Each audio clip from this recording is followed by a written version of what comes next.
Thank you very much, Christian.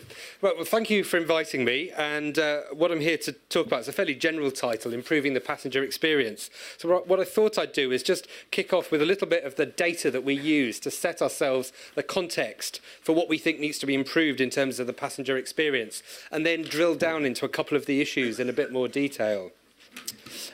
Passenger focus, as you probably all know, so I'll go very quickly on this. We represent all of Britain's rail passengers. We now also cover bus passengers in England outside London. That was started in April this year. And we've expanded slightly to take on that new responsibility. Our flagship piece of research is the National Passenger Survey. It's been going over 10 years and asked passengers for their views on the journey that they've just taken. The methodology is handing questionnaires to people who are actually making real journeys. And we ask them to say how satisfied they are with lots of different aspects of that journey. Some aspects to do with the station, some to do with the train. The sample size is 25,000 passengers every 6 months, and that's chosen so that we have enough sample size that we can report on individual train operating companies. We don't publish a league table, but it's very easy to construct one from the data that we do publish, and certainly some newspapers do, and it certainly enables train companies to compare themselves with comparators and to look at how they're doing over time. So what do passengers tell us when they when we ask them?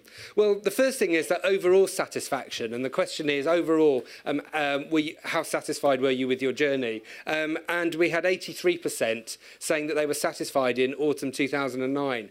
Whenever we do any work in the media, the mainstream media, and they say, how can it possibly be the case that more than 4 out of 5 passengers are satisfied? Well, if you ask them about the journey they've just taken, that's exactly what they say. And it's an example of the general issue that you get with public services of all kinds, that people will say that their local hospital is good, but they think the NHS is in crisis, or that they like their local school, but they worry about what's happening to schools these days.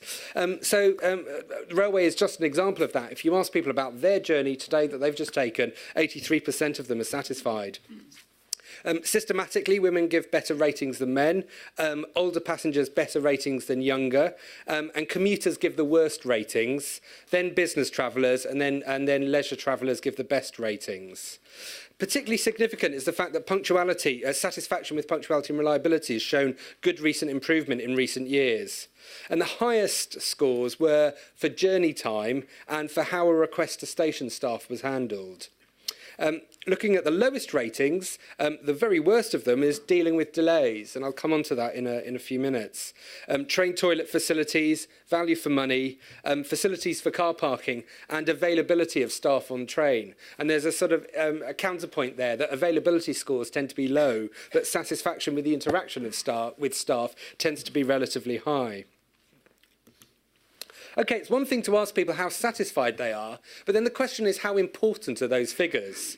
So what we do is we look at the correlations between answers to individual questions and the answer to the overall satisfaction question. And essentially what we're looking for is what drives overall satisfaction. And by far and away, the biggest factor driving overall satisfaction is punctuality and reliability. It's, in technical terms, getting on for half of the variation in overall satisfaction is down to the variation in satisfaction with punctuality and reliability.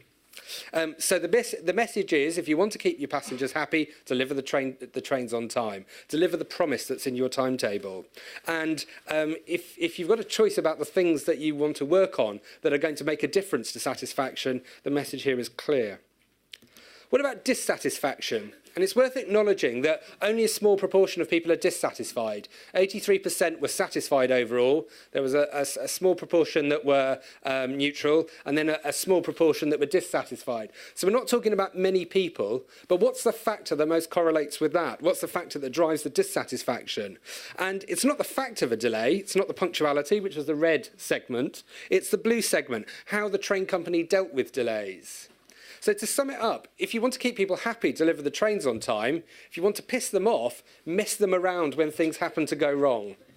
Ashwin, can I just ask something? Because I've never quite understood. when you say 83% of people are satisfied, you then go on to ask them if there's things that they don't like, and then you give those other figures. So it presents a slightly false picture, doesn't it? Because although 83% are satisfied, when you drill down, a lot of them are cross about things. Is that right? No. This Or is this only on the 17% who are dissatisfied? This is the small number who are dissatisfied. What's most likely to explain that? Right. So you've got to acknowledge, we're not talking about most people here, but we're talking the small number who are dissatisfied. What's most likely to explain it? In your earlier slide about when you say the train delays and so on. We've got a headline question, which is overall, how satisfied were you? And then we've got detailed questions. So how satisfied were you with the ticket buying facilities, the information about train times and platforms? So we've got lots of detailed questions, but we've got an overall question. So overall, how satisfied were you? 83% were satisfied. But then when you look into the detail, there are certain aspects that they're more or less satisfied with. Right. So is that 58% or 17%? Is that what you're trying to say? It's not quite that. It's not quite that simple, because this is a sort of. It's about. From my history as an economist, it's actually about the kind of proportion of the variation. But let's not worry about that. Basically, about 58% of the cause of those people who are dissatisfied is down to how the train company deals with delays. Yeah, that's a layperson's way of describing it. Yeah. Okay, so it's one thing to say, well, okay, satisfaction, what drives satisfaction, but what should the railway concentrate on in terms of improving things? And you'll notice that one of the areas where there's very low satisfaction was with toilets on trains. But we also do some research. We did it in 2007, and we've just refreshed that research just a few months ago. In fact, we haven't actually published it. We're going to publish it very shortly. So this is sort of hot off the press, which is what would you most likely like to see improved? And of course, whilst the satisfaction with toilets on trains is very low, passengers never put it anywhere near the top of their priorities for improvement. So what do people say that they most want improved? Well, top is value for money fares. They want better value for money. Secondly, and one that's gone up a place, is punctuality. Now, it's manifest that punctuality has been getting better in recent years, but the message from passengers is this is still something that they want to see improved, and they're even more certain than they used to be that they want to see this improved. Frequency of services, ability to get a seat, and then information on delay. And by the way, there were about 30 kind of options that people had, so these were the top 5. And so what I was going to do now is focus on 2 particular issues. One is punctuality, which has gone up in terms of how much people want it to be focused on, and then information on delay. So I'll start with punctuality, and we did some research. It was I forget exactly when, whether it was towards the end of last year. This was actually secondary analysis of the National Passenger Survey and actual train performance data. We took the National Passenger Survey, everyone on that survey who had travelled into or out of Liverpool Street for the last 3.5 years. And with National Express East Anglia's cooperation, for which we're very grateful, we went back to the original records of when that train actually arrived, so that we could look at the relationship between what people said about their satisfaction and what actually happened to that train. And one of the things that we were interested in is the PPM measure, the public performance measure, the best measure of punctuality. Because, of course, that measure says that if a train is within 5 minutes, it's on time, within 10 minutes for a long-distance train. And if that was the right measure, as it were, you would expect satisfaction to be fairly flat and then to tail off after 5 minutes, because that's when people started getting annoyed. That would be the case if PPM was the right sort of measure.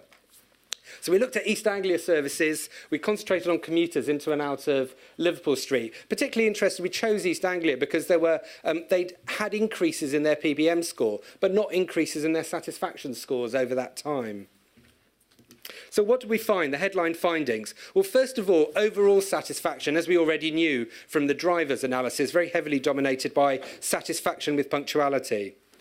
Secondly, we did some analysis to look at the difference between passenger lateness and train lateness. And firstly, due to the effect of cancellations. Secondly, the lateness at intermediate stations. whereas the train had actually caught up by the final destination. There was quite a bit of a difference between passenger lateness and train lateness. So when we say that, 92 point something% of the trains are on time, that's at the destination. That doesn't mean that that percentage of passengers were on time.